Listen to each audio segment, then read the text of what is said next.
Warahmatullahi wabarakatuh. Waalaikumsalam warahmatullahi wabarakatuh. Alhamdulillah, hari ini kita berjumpa kembali pada pelajaran PPKN di bab 2. Oleh karena itu, sebelum kita memulai, cek dulu kalian bajunya dan tempat duduknya sudah oke, baju sudah rapi, ya, dan kalian sudah berada di kelompok awal, ya. Sebelum menginjak ke pokok bahasan, silakan untuk berdoa terlebih dahulu. Silakan pimpin oleh Nafaul. Duduk siap, berdoa di dalam hati, mulai.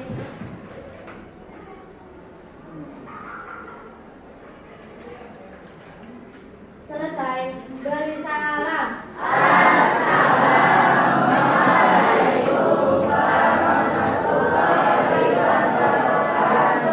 Waalaikumsalam warahmatullahi wabarakatuh. Semuanya dalam keadaan sehat? Kabarnya?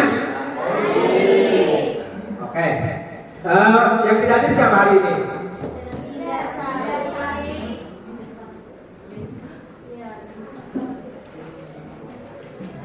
Siapa yang tidak hadir? Dia Ida Sari sama Ida Sari sendiri. Kenapa? Alpa atau sakit? Oh, Alpa. Berarti cuma satu ya Ida Sendon, ya. Semuanya lengkap, alhamdulillah. Dalam keadaan sehat, tidak ada kurang satu apapun. Minggu lalu Bapak sudah membahas tentang kedudukan Pancasila. Nah, sekarang adalah membahas pokok bahasan baru, yaitu Bapak tulis di sini, yaitu bentuk dan kedaulatan negara, ya. Jadi negara kita itu bentuknya kayak apa, kemudian kedaulatannya dipakainya kedaulatan apa, ya. Nah, di sini nanti Bapak akan lihatkan dulu dalam sebelum ke pokok bahasan, yaitu ada beberapa yang perlu kalian perhatikan, itu dalam profil pelajar Pancasila. Yang pertama, kalian harus beriman dan bertakwa kepada Tuhan Yang Maha Esa dan berakhlak mulia. Itu tujuan utamanya, ya. Jadi beriman dan bertakwa kepada Tuhan Yang Maha Esa. Kemudian yang kedua, saling bergotong royong. Nanti di sini kalian akan menemukan bagaimana kedudukan dan bentuk kedaulatan negara ini. Nanti kalian akan berdiskusi di situ. Kemudian yang ketiga, ya, dalam profil pelajar Pancasilanya, yaitu adalah bernalar kritis. Artinya kalian tidak hanya apa itu kedaulatan, ya. Apa saja sih kedaulatan itu? Ada berapa sih bentuknya kedaulatan itu? Jadi kalian harus bernalar kritis, terus harus dicari tuh kedaulatan itu, ya. Kemudian dalam hal ini juga Bapak punya tujuan daripada pembelajaran. Yang pertama adalah kalian diharapkan menunjukkan sikap syukur atas terjaganya negara kesatuan Republik Indonesia sebagai bentuk anugerah dari Tuhan Yang Maha Esa, ya. Itu tujuan dari pembelajaran pada saat ini, ya. Kemudian yang kedua, menjelaskan pengertian negara kesatuan Republik Indonesia menurut perundang-undangan. Jadi kalian harus bisa tuh menjelaskan pengertian negara kesatuan Republik Indonesia itu menurut undang-undang itu kayak apa. Nanti ada, ya. Kalian nanti silakan cari di buku dan juga di media sosial apa itu negara kesatuan Republik Indonesia itu kayak apa menurut undang-undang, ya. Kemudian yang ketiga, peserta didik mampu menampilkan perilaku taat hukum terutama di lingkungan sekolah, ya. Kalian harus tahu terhadap hukum apa ya Pak yang ada di sekolah itu, ya. Tentunya tata tertib sekolah, ya. Tata tertib sekolah yang ada di sekolah kita. Baju tidak boleh dikeluarkan, rambut harus rapi, pakai atribut sekolah, pakai topi, pakai dasi kalau saat upacara, bersepatu yang rapi, lepas kaos kaki, sepatunya juga warna hitam. Itu adalah merupakan salah satu ya oleh rakyat. Kalian ada rakyat yang sebasis sosialisasi kedua. Kemudian baru bekerja untuk siapa? ya untuk rakyat, untuk kalian ini bekerja sebagai OSIS di SMP 2, ya itulah bekerja untuk rakyatnya. Ya. Jadi dia sebagai OSIS dipilih, itulah salah satu contoh bahwa kalian sebagai peserta didik harus mampu melaksanakan atau mempraktekkan kedaulatan pada organisasi di lingkungan sekolah. Itu adalah tujuan pembelajaran pada saat ini, ya. Jadi itu bentuk dan kedaulatan negara. Ya. Kemudian yang berikutnya, nah ini sesuai pasal 1 ayat 1 Undang-Undang Dasar Negara Republik Indonesia ya, tahun 1945 dinyatakan bahwa negara Indonesia ialah negara kesatuan yang berbentuk republik. Selanjutnya pada ayat 2 dinyatakan kedaulatan berada di tangan rakyat dan dilaksanakan menurut Undang-Undang Dasar. Lantas pada ayat 3-nya dikatakan negara Indonesia adalah negara hukum. Nah ini tadi yang sudah ditarik pada tujuan pelajaran ya, pada tujuan pembelajaran tadi, kedaulatan ada di tangan rakyat karena memang ini tadi dari, oleh, dan untuk.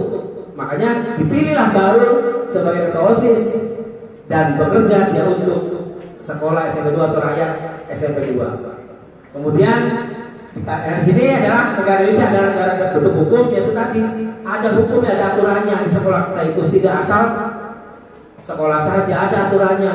Pakaian harus rapi, ya. Datang tidak boleh telat, harus tepat waktu, 6:30 minimal 15 menit sebelum bel berbunyi kalian sudah ada di lingkungan sekolah. Ya. Oke, berikutnya. Nah, di sini sebagai pernyataan romantik, ya. Apakah kalian mungkin pernah bermain puzzle? Ya? Tahu puzzle? Ya, gambar yang pecah-pecah kan? Nah, itu sama akan digambarkan oleh suatu negara. Ya. Terpecah-pecah kemudian disatukan jadi sebuah gambar, itu namanya antara lain menurut adanya jaminan bahwa semua warga negara harus tunduk di bawah kendali hukum. Ini sesuai dengan pasal 27 ayat 1, ya. Segala warga negara bersamaan kedudukannya dalam hukum dan pemerintahan dan wajib menjadi hukum dan pemerintahan itu dengan tidak ada kecualinya. Ya. Sampai sini barangkali ada pertanyaan sebelum dilanjut. Nah ini banyak mesin nanti kedaulatan. Nah ini tinggal sekarang kalian untuk berhitung sebelum ini ya. Silakan nanti berhitung dari kelompok ini dulu, berhitung. Boleh 1, 5. Oke, ingat As ya, kamu yang sudah nomor tadi. Kamu? Ya, ingat apa tuh nomornya? Nah.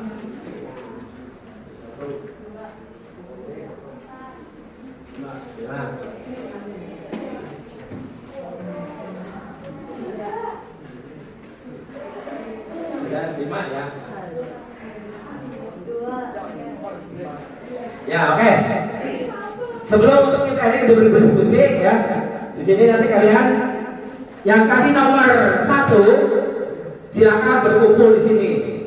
Yang nomor 2 berkumpul di situ. Nomor 3, nomor 4, nomor 5.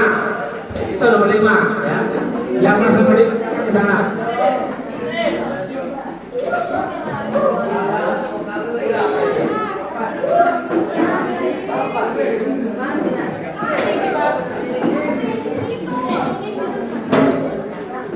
Kalian berarti ini adalah sudah menjadi kelompok ahli ya. Ya.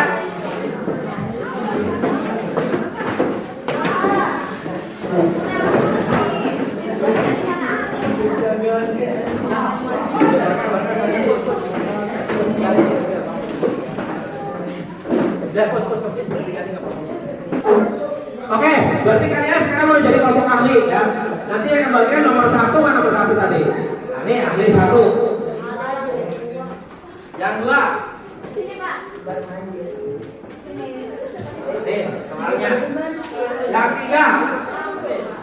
Yang 4. Yang 4, yang 5. Nah, ini ya. Silakan kalian bekerja sesuai soal yang sudah Bapak belikan yang pada LKPD itu. Dikasih waktu hanya 10 menit.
Masih 3 menit.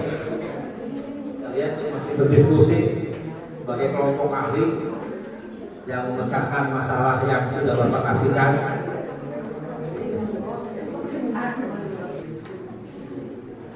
Oke, ada yang sudah siap untuk presentasi?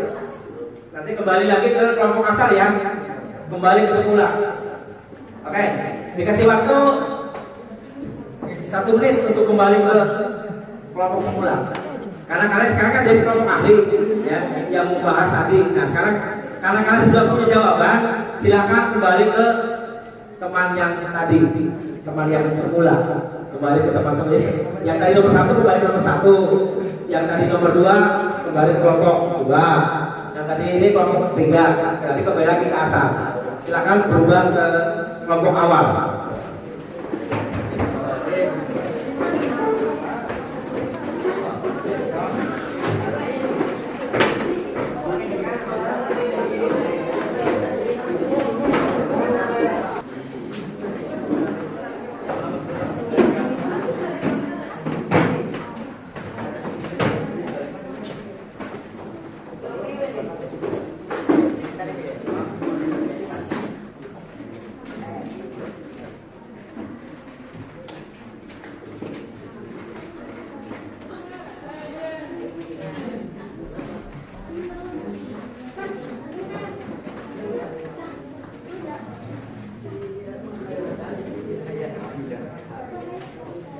Ya, Kak, dari kelompok mana dulu yang mau siap presentasi? Siap? Yang tadi itu nanti kalian sudah tahu kan dari teman kamu, nanti kasih tahu yang tadi hasil diskusi kalian di teman kalian itu, nanti kalian dipresentasikan ke depan. Bacakan aja. Oke, ada teman kalian akan mempresentasikan mengenai bentuk-bentuk kedaulatan dari kelompok 5. Nah, kelompok 4 silakan maju untuk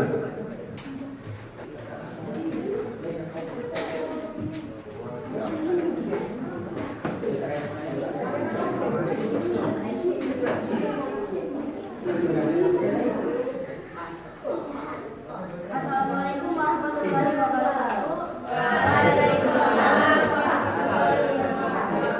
Kami dari kelompok 4 ingin mempresentasikan sebuah macam teori kedaulatan. 1. Teori kedaulatan. Tuhan. Teori ini menganggap bahwa di dunia ini hanya Tuhan yang memiliki kedaulatan seutuhnya. Tuhan lebih agung dari siapapun dan apapun. Teori ini sekaligus menyatakan bahwa Tuhan merupakan sebab utama atau causa prima dari semuanya. Sekilas tampak baik karena mengajak manusia untuk patuh terhadap perintah.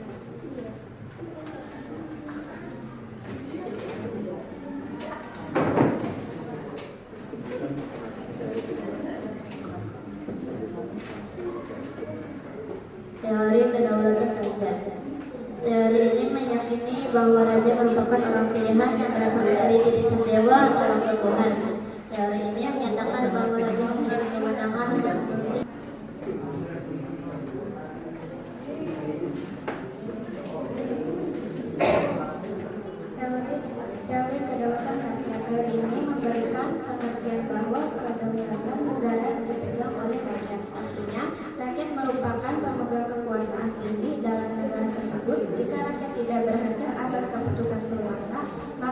dapat melakukan cara sendiri untuk menunjukkan kedaulatannya.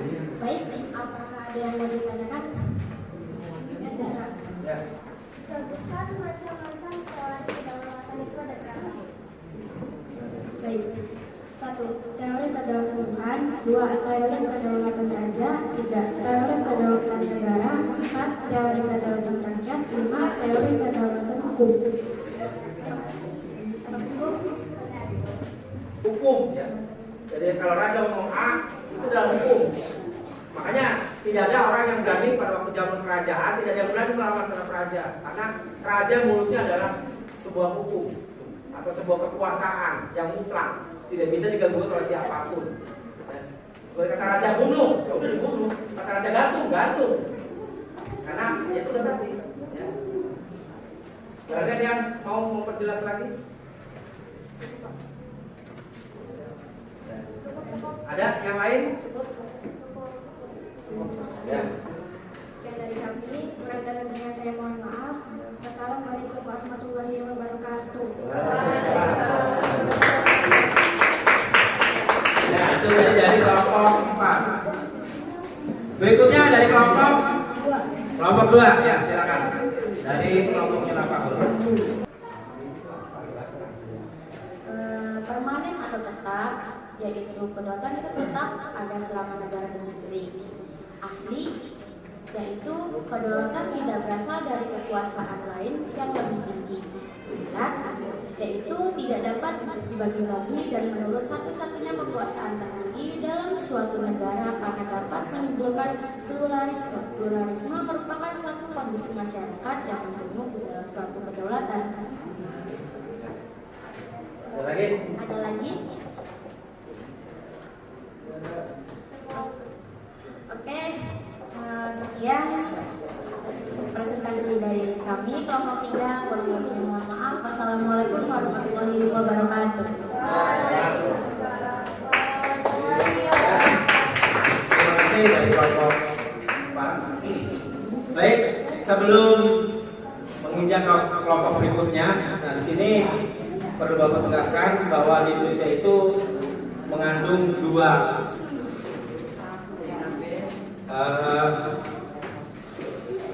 bentuk daripada negara ini, yaitu sentralisasi dan desentralisasi. Ya. Sentralisasi ini dulu pernah dipakai di Indonesia, ya. Namun tidak dipakai lagi karena dengan adanya otonomi daerah. Artinya sentralisasi ini apa? Setiap pembangunan apa saja di daerah itu pasti bermuara dari pusat. Mau hotmik jalan, ya kalau tidak ada anggaran dari pusat, daerah tidak bisa melakukan perbaikan jalan atau hotmik jalan. Apalagi sekarang dengan adanya cor jalan, mungkin seperti itu. Ya. Nah itu adalah salah satu bentuk kedaulatan yang sentralisasi dan desentralisasi. Ya. Nanti kalian akan lebih jelas lagi dari kelompok lain yang akan menjelaskan mengenai berikutnya. Kelompok baru, ya. Berikutnya kelompok.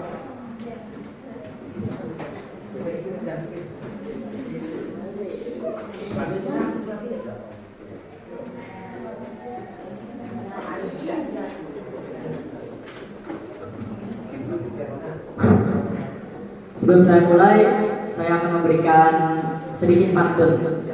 Boleh? Boleh. Pergi ke pasar membeli tomat. Tidak lupa mampir ke rumah Pak Somad. Jikalau engkau umat Nabi Muhammad, jawablah salam saya dengan semangat. Assalamualaikum warahmatullahi wabarakatuh.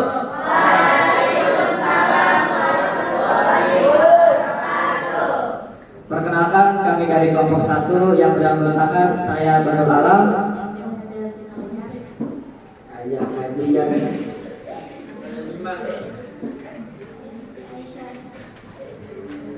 Kami di sini akan presentasikan tentang pengertian negara kesatuan, pengertian negara serikat, dan alasan bentuk negara serikat tidak cocok bagi Indonesia. Pengertian negara kesatuan. Negara yang menganut bentuk negara kesatuan mempunyai lembaga legislatif. Bangsa Indonesia penuh dengan keberagaman. Bangsa Indonesia terdiri dari berbagai macam ras, suku, etnis, budaya, agama, dan adat istiadat. Jika negara Indonesia membentuk negara serikat, maka pembangunan tidak merata dan hanya mementingkan negara bagiannya saja, sehingga tidak ada rasa persatuan dan kesatuan bangsa Indonesia. 2. Negara serikat adalah keinginan Belanda. Seperti yang diketahui di awal, negara serikat ini disepakati karena negara kesatuan dianggap lebih sesuai bagi bangsa Indonesia, serta meningkatkan rasa persatuan dan kesatuan. Apakah sudah cukup jelas? Oke. Ada yang ingin bertanya lagi? Sudah cukup? Oke. Terima kasih kami ucapkan dari kelompok 1 karena sudah mendengarkan sampai saat ini. Kami ucapkan wassalamualaikum warahmatullahi wabarakatuh.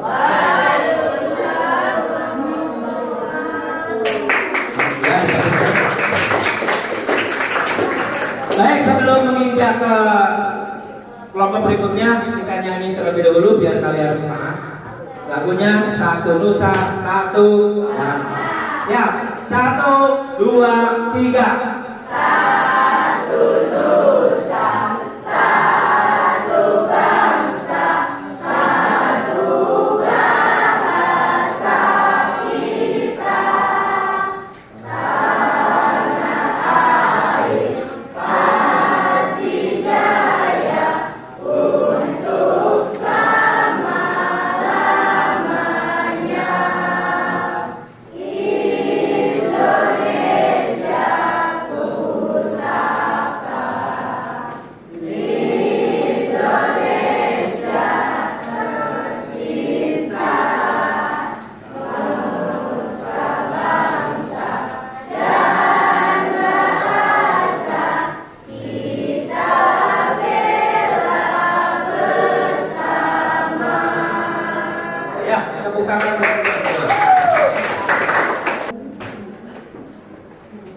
Tidak ada pertanyaan?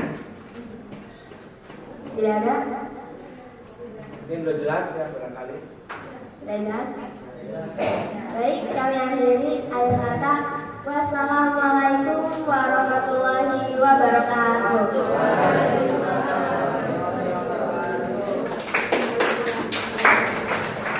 Ya. Oke, baik, mau perjelas tadi dari kelompok 6. Jadi tadi dari mengenai teori kelautan itu sini ada bentuk daripada pemerintah itu yang terdiri dari 3. Awas, hati-hati, salah eksekutif berarti kamu adalah penjual, pelaksana penjual. Kalau di Ramayana atau di itu namanya SPG, Sales Promotion Girl. Ya, itu adalah pelaksana. Ya, iya, dengan oleh eksekutif itu tidak sesuai tidak nih. Wah ini apa nih pembangunan jalan tol? Ada nggak nih dia dalam APBN-nya nih? Ya, anggaran pemerintah negaranya ada nggak nih? Benar nggak nih? Tidak dengan undang-undang harus bikin jalan tol. Kalau tidak sesuai, ya tegurlah oleh yudikatif. Ya.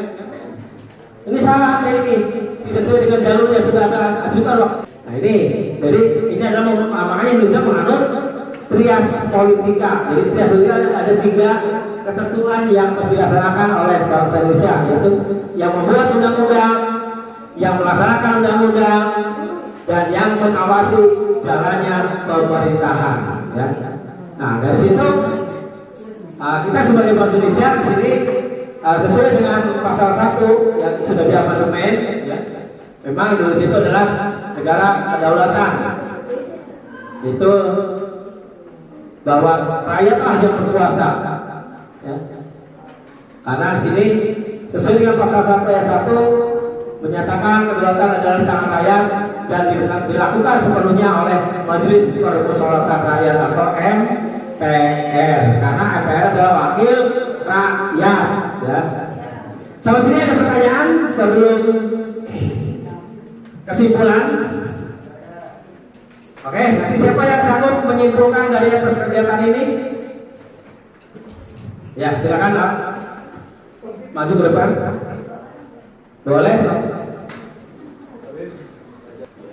Kesimpulan, kedaulatan dari berbagai bahasa dapat diartikan sebagai wewenang tertinggi dari suatu kesatuan politik. Kedaulatan dalam suatu negara diartikan sebagai kekuasaan tertinggi dalam negara yang tidak berasal dari kekuasaan lainnya. Aspek utama kedaulatan berdasarkan hukum internasional, antara lain aspek ekster, aspek intern kedaulatan, dan aspek teritorial kedaulatan. Dalam hukum internasional, kedaulatan negara states, sovereignty, dan kesederajatan equality antar negara merupakan konsep yang diakui dan menjadi dasar bekerjanya sistem hukum internasional. Kedaulatan dan kesederajatan negara merupakan dasar personal dan atribut yang melekat pada negara merdeka. Kedaulatan yang sesuai dengan budaya dan peradaban bangsa Indonesia. Kedaulatan rakyat dalam Pancasila lahir dari budaya bangsa Indonesia dan esensi dasar dari pembentukan nilai-nilai demokrasi kultural bangsa Indonesia. Kedaulatan rakyat berdasarkan Pancasila mengandung dua asas, yakni asas kerakyatan dan asas musyawarah.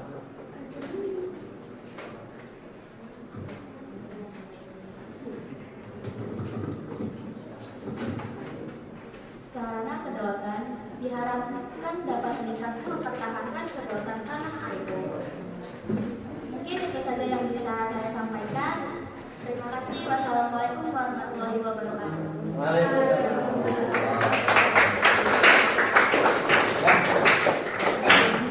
Demikian tadi adalah hasil kesimpulan dari kegiatan pembelajaran hari ini. Nanti untuk minggu depan mungkin kita akan membahas Indonesia sebagai negara yang berkedaulatan rakyat. Tadi belum disinggung-singgung ya. Apa itu Indonesia berkedaulatan rakyat itu? Tadi baru hanya sepintas saja sesuai dengan pasal 1 ayat 1 ya, bahwa kedaulatan nanti tangan rakyat dan dilakukan sepenuhnya oleh Majelis Permusyawaratan Rakyat ya. Oleh karena itu, sebelum Bapak mengirim jadwal lebih lanjut, Bapak mau bertanya pada kalian. Coba siapa yang bisa menyebutkan 4 teori kedaulatan? Ya, sah. 1. Permanen. Permanen berarti kedaulatan tetap ada selama negara itu tetap berdiri. Ya. 2. Asli. Artinya kedaulatan tidak berasal dari kekuasaan lain yang lebih tinggi. Ya. 3. Bulat. Dan keempat tidak ada batas. Ya. Ada yang bisa melengkapi tentang teori kedaulatan? Ada 5 semuanya itu. Tadi sifat kedaulatan ya. Ini teorinya. Ya, apa? Teori kedaulatan Tuhan, teori kedaulatan raja, teori kedaulatan negara, yang keempat, teori kedaulatan rakyat, dan yang kelima, teori kedaulatan hukum. Nah itu ya. Jadi yang dianut di Indonesia itu ada yang terakhir tuh, yang kedua, kedaulatan rakyat dan kedaulatan hukum. Ya, itu sesuai dengan pasal 1 ayat 2 dalam Undang-Undang 45 bahwa Indonesia adalah menganut teori kedaulatan rakyat dan teori kedaulatan hukum. Ya. Mungkin itu saja yang bisa dapat sampaikan. Kurang lebihnya mohon maaf. Sebelum diakhiri, mari kita sama-sama ucapkan Alhamdulillahirobbilalamin. Wassalamualaikum warahmatullahi wabarakatuh.